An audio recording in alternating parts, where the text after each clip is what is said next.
Bonjour à toutes et à tous. Aujourd'hui, je vous parle du lien entre la pratique musicale et la théorie en utilisant l'exemple de la modalité grégorienne.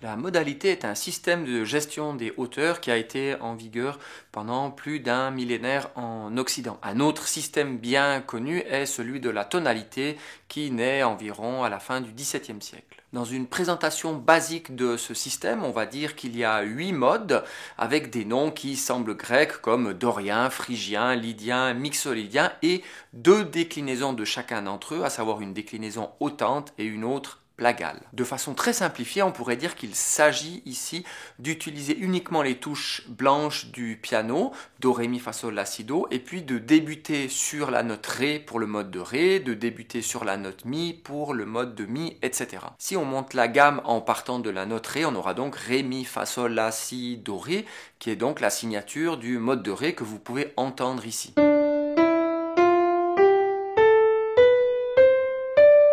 Autre mode, le mode phrygien, il s'agit de partir cette fois de la note mi, mi, fa, sol, la, si, do, ré, mi, que vous pouvez à nouveau entendre ici.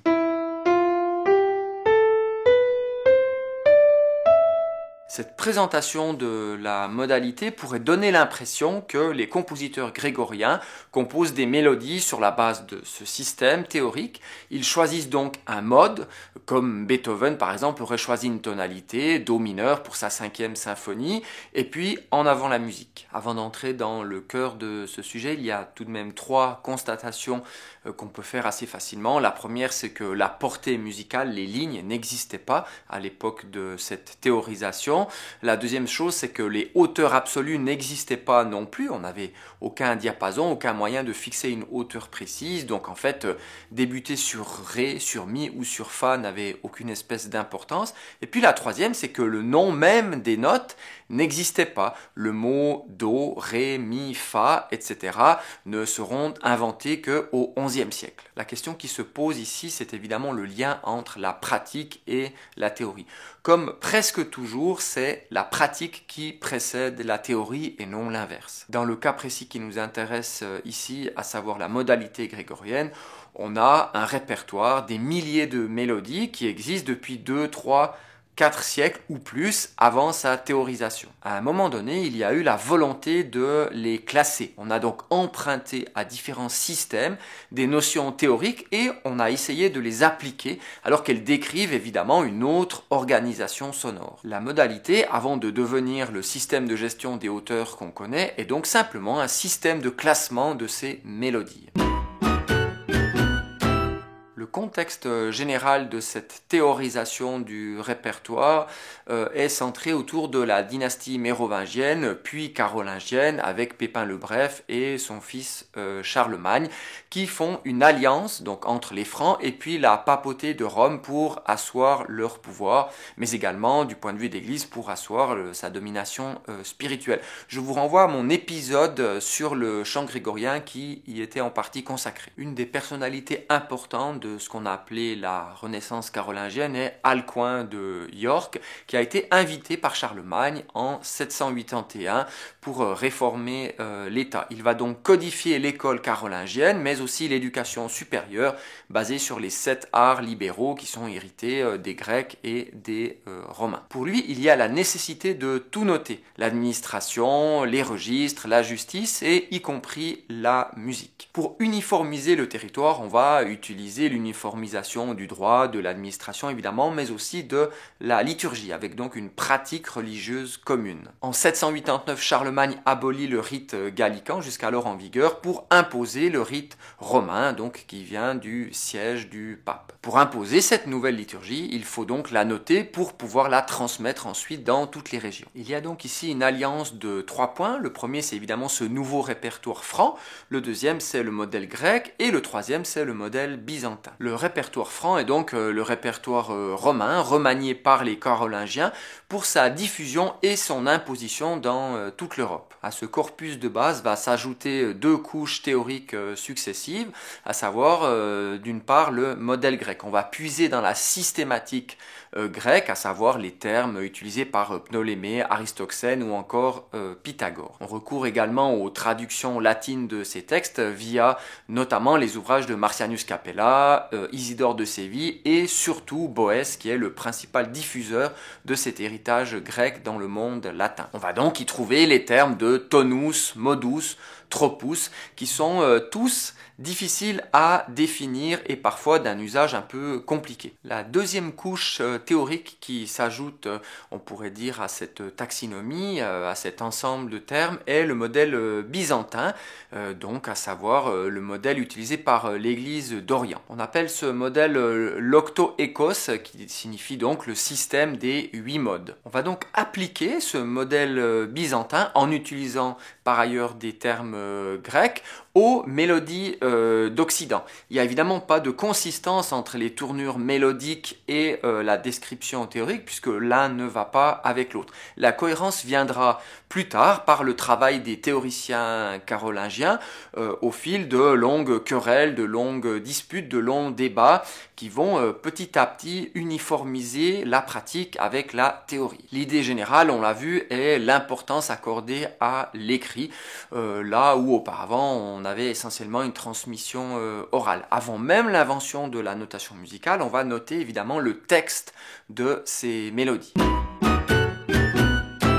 À côté du chant des psaumes qui obéissent à des règles bien précises qu'on appelle la psalmodie, existent des milliers d'antiennes. On va donc les classer dans des livres liturgiques faits par des copistes officiels pour les diffuser. On doit trouver une méthode de classement qui permet une bonne mémorisation, donc des moyens mémotechniques qui rendent ce classement assez acceptable par le plus grand nombre. On va donc grouper les antiennes, qui sont donc des mélodies d'introduction aux psaumes, en fonction des tons utilisés dans les psaumes qui leur succèdent le mieux. Le critère est donc ici celui de l'oreille, en fait la façon la plus agréable qu'a une mélodie de succéder à un psaume ou l'inverse détermine son appartenance à un groupe. Pour trouver une façon agréable de faire succéder des psaumes et des antiennes, les théoriciens vont donc analyser ces mélodies. Ils remarquent assez rapidement que entre la note où on récite les psaumes et la finale, donc la dernière note d'une antienne,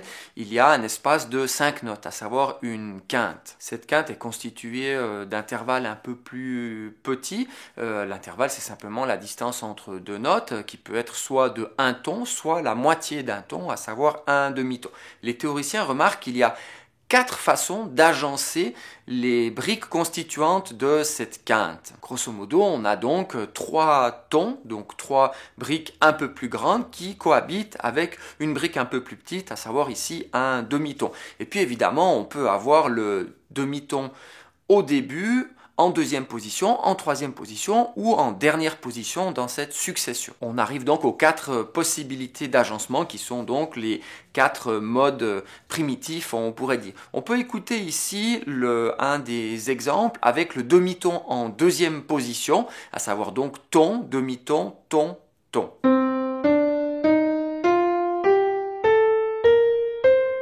Et en comparaison, je peux vous faire écouter ici une deuxième déclinaison où on va débuter par un demi-ton. On va donc avoir demi-ton, ton, ton, ton.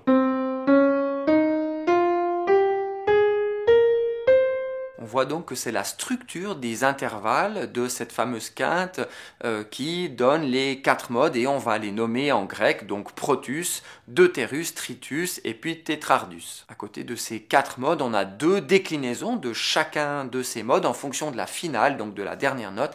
Si la finale est au fond de l'ambitus de la mélodie, à savoir le chanteur va forcément plus haut que cette note, on parle de mode hautante, alors que si la finale est au milieu, à savoir que le chanteur peut aller au-dessus et au-dessous de cette note-là. On va parler de déclinaison plagale. Les premières classifications de toutes ces mélodies dans les modes remontent à peu près à la deuxième moitié du 8e siècle, donc sous la régence de Pépin le Bref. Ces mélodies se trouvent dans des graduels ou des antiphonaires dans lesquels on va trouver une préface ou un appendice avec des listes de titres qui sont donc classés en fonction de ces fameux modes. Une des premières sources connues qui nous soit parvenue est le Tonnerre de Saint-Riquier qui date à peu près de 795-800. Vous voyez ici un extrait de ce livre avec évidemment le Protus version hautante, ensuite le Protus version plagale, et puis on continue avec le Deuterius version hautante,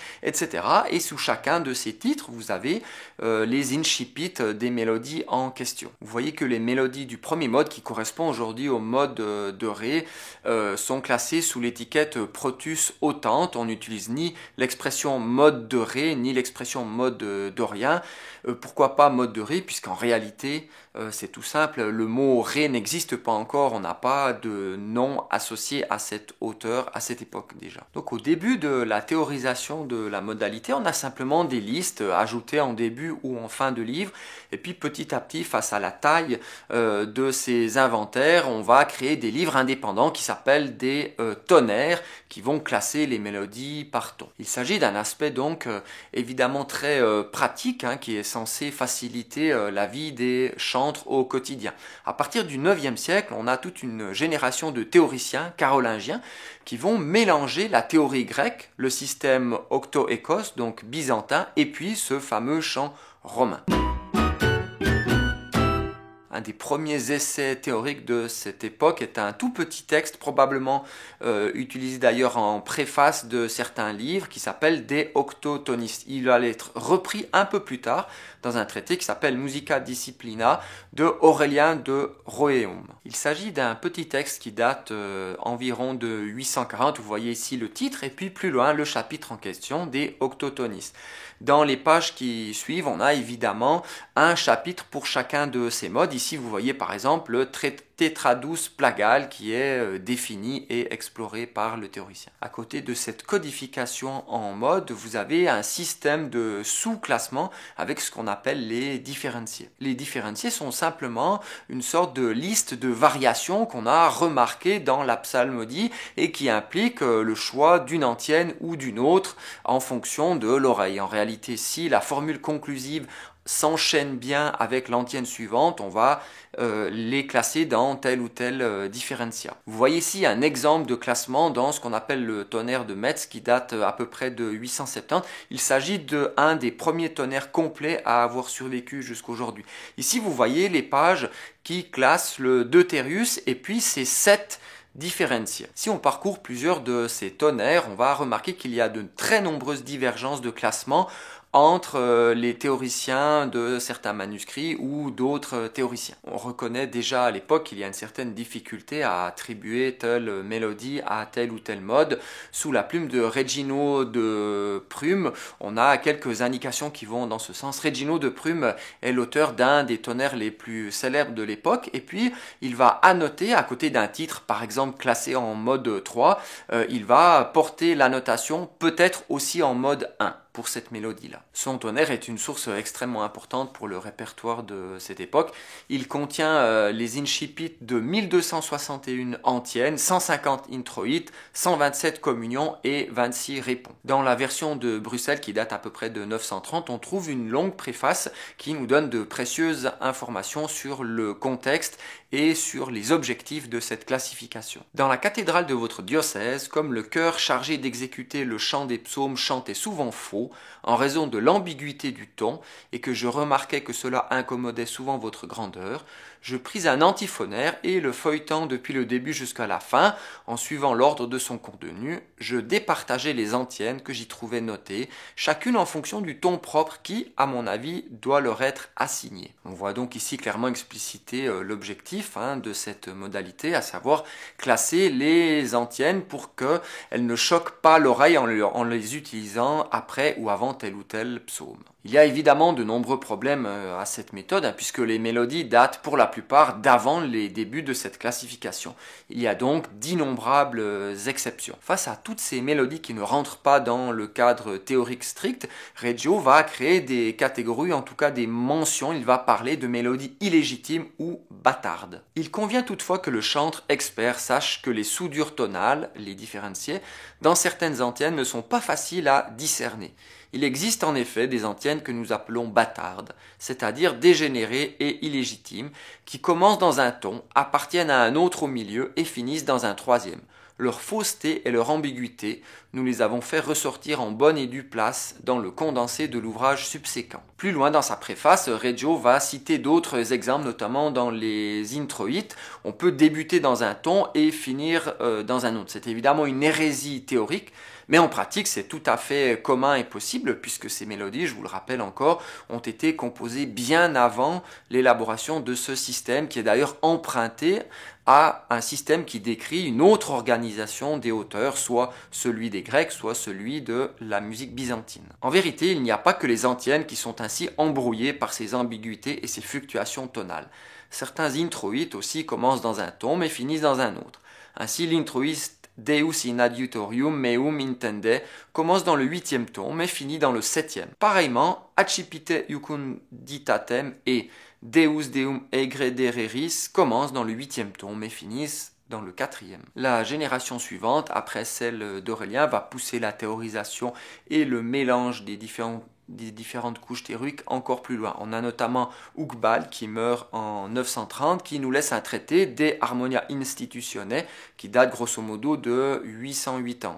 Dans ce traité, on trouve la classification définitive des modes telle qu'on la connaît aujourd'hui. Son enseignement va se répandre dans quasiment toute l'Europe auprès de tous les chantres, et donc de nouvelles mélodies vont être composées selon ces préceptes et entrent donc beaucoup plus facilement dans les règles théoriques énoncées. Dans un autre traité de cette époque, anonyme celui-ci, qui s'appelle Alia Musica, on va faire le lien entre une notion grecque, à savoir les aspects d'octave, et puis le nom des 8 modes grégoriens. C'est à partir de cette époque-là qu'on va donc appliquer les noms dorien, phrygien, lydien, mixolydien aux 4 finales, et donc aux 4 modes avec le préfixe hypo pour les versions plagales. On va donc trouver dorien et puis hypodorien pour le mode dorien plagal, etc. pour les autres, phrygien, hypophrygien pour sa version plagale, etc. Malgré toutes les nouvelles mélodies composées de façon régulière, le clergé n'a jamais réussi à imposer le cadre théorique à la pratique grégorienne. On a par exemple l'existence du tonus peregrinus, donc le ton pèlerin, qui stigmatise un mode qui change de catégorie en cours de route, par exemple. De plus, à côté de la tradition romaine, donc véhiculée par les Francs et les Carolingiens, on a d'autres traditions de plein chant qui coexistent et qui rentrent difficilement dans ce cadre imposé a posteriori. C'est le cas par exemple du chant ambrosien à Milan ou encore du Ritsarum qui concerne l'Angleterre. Quand on examine l'histoire de la théorie musicale, il s'agit toujours de faire très attention. C'est le cas notamment de la forme sonate, de la tonalité ou de beaucoup de notions du solfège moderne. Il s'agit presque dans tous les cas de notions qui sont définies par après et appliquées en force à la chose décrite. On peut rapprocher ce biais de la théorisation à l'histoire du lit de Procuste où ce fameux brigand adaptait les personnes de différentes tailles à la taille de son lit, donc soit en coupant les membres qui dépassaient, soit en les étirant pour avoir la longueur adéquate. Dans les deux cas, on ne décrit pas, on modifie plutôt l'objet pour qu'il entre dans nos catégorisations. Je vous remercie de votre attention tout au long de cette vidéo. Pour me soutenir, vous pouvez mettre un pouce en l'air, laisser un commentaire ou aller sur ma page Utip. Pour être tenu au courant des prochaines vidéos, n'oubliez pas de vous abonner. Merci et à bientôt.